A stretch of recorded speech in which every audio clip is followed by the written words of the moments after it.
ओम शांति 19/7/2022 की प्रातः मुरली।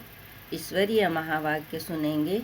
मीठे बच्चे, तुम्हें कर्म संन्यास नहीं लेकिन विकर्मों का संन्यास करना है।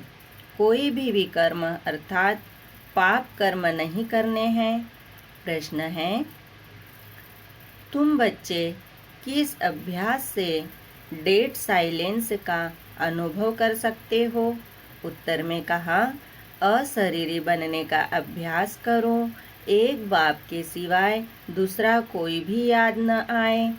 शरीर से जैसे मरे हुए हैं, इसी अभ्यास से आत्मा डेड साइलेंस की अनुभूति कर सकती है। दूसरा प्रश्न है, सर्व दुखों से छूटने की सहज विधि क्या है? उत्तर में कहा, ड्रामा को अच्छी रीति बुद्धि में रखो। हर एक पाल्टधारी को साक्षी होकर देखो तो दुखों से छूट जाएंगे। कभी किसी बात का धक्का नहीं आएगा। गीत चला। ओम नमः शिवाय। ओम शांति।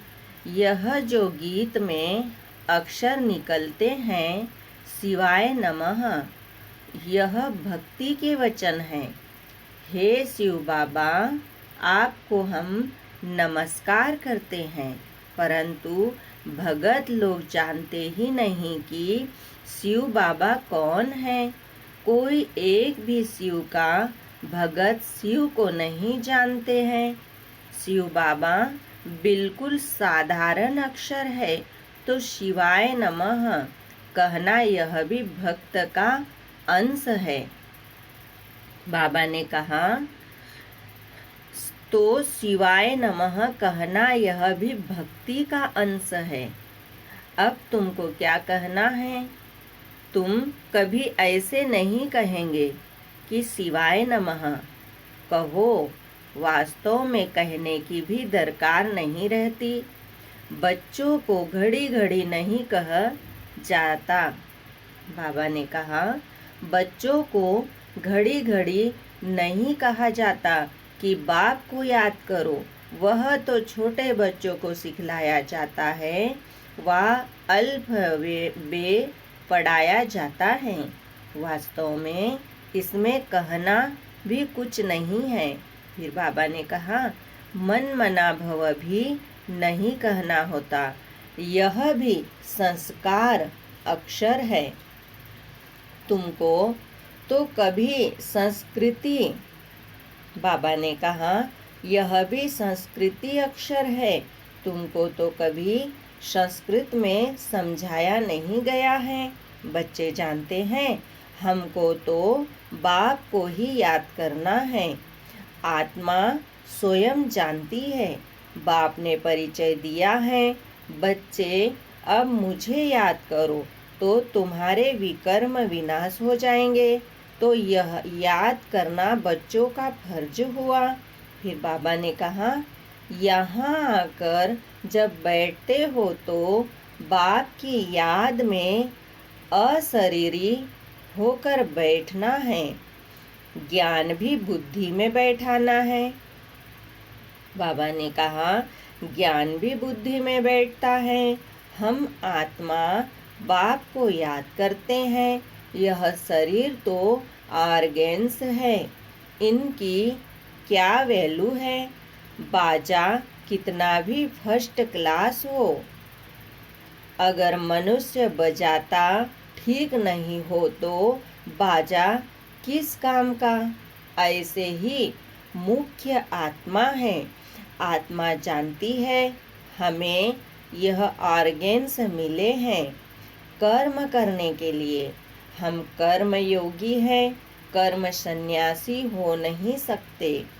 वह तो कायदे के विरुद्ध है। विकर्मों का संन्यास किया जाता है कि हमसे कोई विकर्म न हो, पाप नहीं हो। सबसे बड़ा विकार है काम का। फिर बाबा ने कहा, संन्यास धर्म वाले जास्ती विकार को पाप अथवा दुश्मन मानते हैं। इसीलिए ड्रामा अनुसार उनका धर्म ही है जंगल में चले जाना, घर बार का संन्यास करना। यह भी ड्रामा में नूंद है। उन्हों को यह करना ही पड़े, वह धर्म ही अलग है। उनको कोई भारत का आदि सनातन धर्म नहीं कहेंगे। आदि सनातन है ही देवी देवता धर्म, बाकी तो बेशुमार धर्म है। फिर बाबा ने कहा, सन्यासियों का भी एक धर्म है जो मनुष्य ही स्थापन करते हैं, भगवान नहीं स्थापन करते हैं। बाबा ने समझाया है कि कोई भी धर्म एक दो के पिछाड़ी मनुष्य स्थापन करते हैं। तुम ऐसा नहीं कहेंगे कि परम पिता परमात्मा ने कोई क्रिश्चियन धर्म स्थापन किया व सन्यासियों के निवृत्ति मार्ग का धर्म स्थापन किया। नहीं, गाया हुआ है परम पिता परमात्मा ब्राह्मण देवता क्षत्रिय धर्म स्थापन करते हैं। फिर बाबा ने कहा, और कोई भी धर्म भगवान नहीं स्थापन करते। ड्रामा अनुसार हर एक अपना अपना धर्म स्थापन करते हैं। ऐसे भी नहीं कि परमात्मा किसकी कहते कि फलाने जाओ, जाकर धर्म स्थापन करो। यह बना बनाया ड्रामा है। हर एक को अपने समय पर आकर अपना धर्म स्थापन करना है, क्योंकि पवित्र आत्मा है। पवित्र आत्मा बिगर कोई कब धर्म स्थापन कर नहीं सकते। कायदा नहीं, आत्मा आकर धर्म स्थापन करती है और पवित्र रहती है, और सब धर्म मनुष्य स्थापन करते हैं। यह एक देवी देवता धर्म बाप स्थापन करते हैं, क्योंकि उनको कहा जाता है, हे पतित पावन, आकर नई दुनिया बनाओ। बुद्धि कहती है भारत पावन था, अब पतित है, इसीलिए पुकारते हैं। पावन दुनिया में तो कोई पुकारेंगे नहीं। मनुष्य तो जानते ही नहीं कि पावन दुनिया कब होती है, पुकारते ही रहते हैं। अंत तक पुकारते रहेंगे, याद करते रहेंगे। वह इन बातों को समझेंगे नहीं। जितना तुम समझते हो, तुम्हारी यह पढ़ाई है, यह पाठशाला है परम पिता परमात्मा की। यह भी प्रश्न बोर्ड पर बनवाकर लिखो, गीता का भगवान कौन।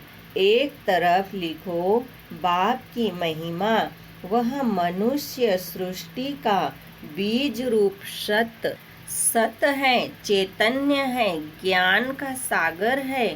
फिर बाबा ने कहा, तुम कृष्ण को पवित्रता का सागर नहीं कह सकते हो, क्योंकि वह जन्म मरण में आते हैं। श्री कृष्ण की भी महिमा लिखनी है। सर्वगुण संपन्न, 16 कला संपूर्ण निर्विकारी। इन बातों को मनुष्य तो एकदम भूले हुए हैं। रावण ने भुला दिया है। गीता का भगवान ही सृष्टि का रचयिता है, उनको भूल गए हैं। फिर बाबा ने कहा, पहले नंबर की एक भूल यह है, गीता का भगवान सिद्ध हो जाए तो सर्वव्यापी की बात भी निकल जाए। भगवान कभी ऐसे कह नहीं सकते कि मैं सर्वव्यापी हूँ। बाप कहते हैं कि मैं पतित पावन हूँ, मैं सर्वव्यापी कैसे हो सकता। एक एक से कितनी मेहनत करनी पड़ती है। बच्चों को समझाया गया है कि जब यहाँ यहाँ बैठते हो तो सिवाय एक बाप के और कोई को याद नहीं करो, परंतु जिनकी प्रैक्टिस नहीं है, सारा दिन सर्विस में रहते हैं, वह निरंतर शिव बाबा को याद करें। यह बड़ा मुश्किल है। याद न करने से वह डेड साइलेंस हो नहीं सकते। तुम अशरीरी बन जाते हो, गोया शरीर से मर जाते हो। मरता शरीर है, आत्मा थोड़े ही मरती है। आत्मा कहती है मैं शरीर छोड़ता हूँ, मैं मरता हूँ। यह अक्षर कहना रॉन्ग है। फिर बाबा ने कहा आत्मा ने शरीर छोड़ा, यह राइट अक्षर है। यह समझ की बात है। आत्मा एक शरीर छोड़ दूसरा ले पाल्ट बजाती है। पाल्टधारी तो सब है ना। आत्मा पाल्ट बजाती रहती है। अभी तुम बच्चों को यह ज्ञान मिलता है, ड्रामा प्लान अनुसार उनको दूसरा शरीर ले फिर पाल्ट बजाना है। इसमें दुख हम क्यों करें?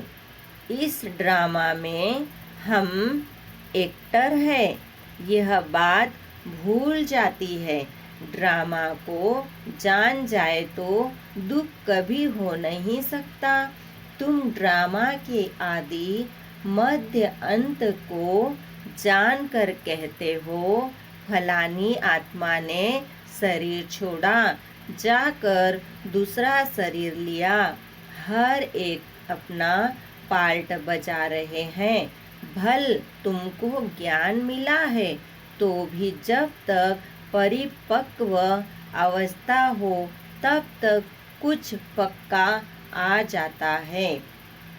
बाबा ने कहा परिपक्व अवस्था हो तब तक कुछ धक्का आ जाता है। रावण राज्य में जर्जरीभूत हुए है ना, तो जड़ धक्का आ जाता है। सतयुग में कभी धक्का नहीं आता। वहाँ तो बैठे बैठे शरीर छोड़ देते हैं। अब नया शरीर जाकर लेना है। सर्प का मिसाल है। यहाँ तो ढेर रोने लग पड़ते हैं। कहाँ कहाँ से आकर सयापा करते हैं। फिर बाबा ने कहा सतयुग में यह बातें नहीं होती है। तुम संगम युग पर ही राम राज्य रावण राज्य की रस्म रिवाज को जानते हो। राम राज्य में तुम रावण राज्य को नहीं जानते हो। रावण राज्य में तुम राम राज्य को नहीं जानते हो। संगम पर तुम दोनों को जानते हो। बाबा आकर सारे ड्रामा के आदि मध्य अंत का राज समझाते हैं। फीलिंग आनी चाहिए कि बरोबर यह बात ठीक है। जब तक तुम ब्राह्मण नहीं थे तब तक कुछ नहीं जानते थे। ज्ञान बिगर मनुष्य तो जैसे जंगली है। बाबा ने कहा ज्ञान बिगर मनुष्य तो जैसे जंगली है। गवर्नमेंट भी कहती है मनुष्य को पढ़ाई जरूर चाहिए। गाँवड़े वाले पढ़ते नहीं हैं, अपनी खेती बाड़ी में ही लगे रहते हैं। तो बाहर वाले कहते हैं यह तो जंगली है। हमको तो अब बाप बैठ पढ़ाते हैं। हम गार्डन के फूल बनते हैं, वह है जंगल के कांटे। तुमको मालूम पड़ता है तब समझ सकते हो। दुनिया में ऊंच ते ऊंच गुरु को माना जाता है, क्योंकि समझते हैं कि वह सद्गति करते हैं। परंतु बाप ने समझाया है यह तो भक्ति में फंसाते हैं। भक्ति की धुन में बैठते हैं तो झूमते रहते हैं। तुमको झूमने आदि की दरकार नहीं, यहाँ तो बाप से वर्षा लेना है। बच्चा बड़ा होता है, समझ जाता है बाप से हमको वर्षा मिलना है। छोटे बच्चे के ऑर्गेन्स ही छोटे हैं, तुम तो समझ सकते हो। फिर बाबा ने कहा, हमको अपना जीवन कैसा ऊंच बनाना है। बरोबर भारत हीरे जैसा था। गीता में अगर परम पिता परमात्मा का नाम होता तो सब कुछ समझ जाते। परम पिता परमात्मा ही सर्व का सद्गति दाता है। उनकी शिव जयंती भी भारत में ही है, मनाते हैं। वास्तव में भारत तो सबसे बड़ा तीर्थ है। सबकी सद्गति करने वाला जो बाप है, उनका जन्म यहाँ भारत में होता है। अभी तुमको पता पड़ता है बाप कैसे भारत देश में आते हैं। अब कौन सा तीर्थ स्थान ऊंच मानेंगे? जरूर भारत को ही मानना पड़े। शिव के मंदिर तो जहाँ तहाँ हैं। सब धर्म वाले जहाँ भी शिव का मंदिर देखेंगे तो जाकर शिव बाबा पर हार चढ़ाएंगे। अगर जान जाए कि शिव बाबा ही है जिसने हम सबकी सद्गति की है तो भटकना छूट जाए। भारत को ही अविनाशी सचखंड कहते हैं। भारत कभी विनाश नहीं होता है, यह भी तुम जानते हो। भारत में जब देवी देवता धर्म था तो और धर्म वाले व खंडन नहीं थे। तुम बच्चे जानते हो बाप अभी यहाँ फैमिली सहित बैठा है। यह ईश्वरीय फैमिली है और वह है आसुरी फैमिली।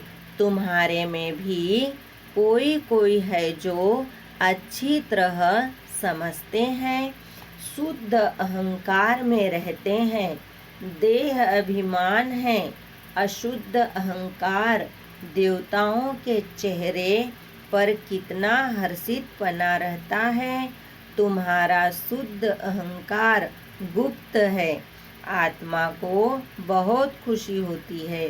अहो कल्प बाद फिर से बाबा मिला है। फिर बाबा ने कहा, हमको राज्य भाग्य का वर्षा देने के लायक बना रहे हैं। बड़ी खुशी रहनी चाहिए। तुम्हारे आगेस्ट बहुत है। तुम्हारी एक बात है, ईश्वर सर्वव्यापी नहीं है और दूसरा गीता का भगवान कृष्ण नहीं है। यह है मुख्य दो भूलें। इसीलिए बाबा कहते हैं कि पहले पहले पूछो परम पिता परमात्मा से आपका क्या संबंध है, और यह भी पूछो कि गीता का भगवान कौन है, जज करो। फिर बाबा ने कहा, इस पहेली को इसको हल करने से सेकंड में जीवन मुक्ति पा सकते हो। जनक मिसल सेकंड में जीवन मुक्ति, यह तो भारत में मशहूर है। उसने कहा, कौन है जो हमको सेकंड में ब्रह्म ज्ञान देवे। यह ब्रह्म ज्ञान है ना जो ब्राह्मण ब्राह्मणियाँ देते हैं। उनको ज्ञान देने वाला ज्ञान का सागर शिव है। इन बातों को तो वह समझते नहीं, ब्रह्म ज्ञान कह देते हैं। ब्रह्मा भोजन को ब्रह्म भोज कह देते हैं। ब्रह्म तत्व है। ब्रह्मा तो है बाप, उनका बाप है शिव। यह बातें मनुष्य बिल्कुल नहीं जानते हैं। फिर बाबा ने कहा, पहले तुमको यह बातें थोड़े ही समझाई थी, पहले तो तुम बच्चे सगीर थे, अब बालिग हुए हो। बाप कहते हैं आज तुम्हें गृहा बातें समझाते हैं। बात बिल्कुल सहज है, मन मना भव।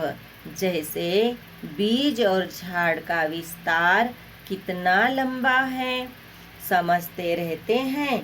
अभी हम त्रिकालदर्शी बन गए हैं, रचयिता और रचना के आदि मध्य अंत को जान गए हैं। इस समय तुम्हारे सिवाय और कोई सृष्टि के आदि मध्य अंत को नहीं जानते हैं, हम भी नहीं जानते थे। अभी तुम समझते हो। जब से जास्ती भविष्य शुरू, बाबा ने कहा अभी तुम समझते हो। जब से जास्ती भक्ति शुरू हुई है, हमारी उतरती कला होती गई है, चढ़ती कला होती है तो सर्व का भला होता है। उतरती कला में किसका भला होता है क्या? यह सब समझने की बातें हैं। यह भी ड्रामा में मूल है। यह बड़ी अच्छी टॉपिक है। गीता का भगवान कौन, इस पहेली को हल करने से तुम बाप का वर्षा पाकर विश्व का मालिक बन सकते हो। मनुष्य विश्व का मालिक निराकार को समझते हैं, परंतु विश्व तो सृष्टि को कहा जाता है। बाप विश्व का मालिक नहीं बनता।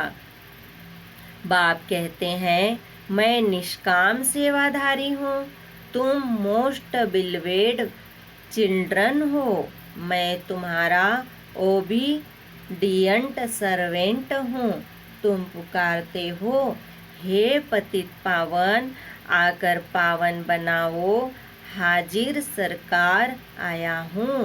बाप बच्चों का सर्वेंट ही है, फिर कोई कपूत भी निकल पड़ते हैं। बाप तो निराकारी निरहंकारी गाया हुआ है। ऊंच ते ऊंच भगवान और फिर उनका यह रथ। कई बच्चे कहते हैं हम शिव बाबा के रथ के लिए कपड़ा भेज देते हैं। फिर बाबा ने कहा रथ की तो हम खातिरी कर सकते हैं ना, शिव बाबा तो खाते नहीं हैं, किसकी खातिरी करें। इनकी ड्रेस तो वही चली आ रही है, कोई अहंकार नहीं, कोई चेंज नहीं। इनको देखकर समझते हैं यह तो जोहरी था। फिर बाबा ने कहा यह कैसे प्रजापिता हो सकता? अरे इसमें मूंझने की क्या बात है, आकर समझो। हम ब्रह्मा मुख द्वारा वंशावली बने हैं, हमारा हक लगता है।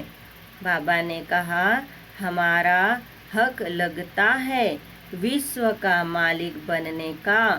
अच्छा मीठे मीठे सिखिलिदे बच्चों प्रति माता पिता बाप दादा का याद प्यार और गुड मॉर्निंग। रूहानी बाप की रूहानी बच्चों को नमस्ते। हम रूहानी बच्चों की रूहानी बाप दादा को याद प्यार गुड मॉर्निंग नमस्ते। ओम शांति। धारणा के लिए मुख्य सार है। पहला पॉइंट, अशुद्धता को छोड़ शुद्ध अहंकार में रहना है।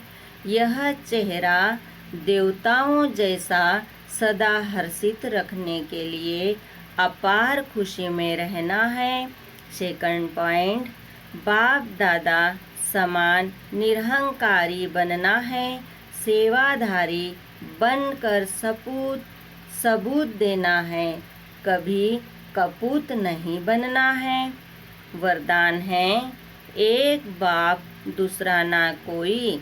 इस स्थिति द्वारा सदा एक रस और लवलीन रहने वाले सहज योगी भव। वरदान का डिटेल है, एक बाप दूसरा ना कोई।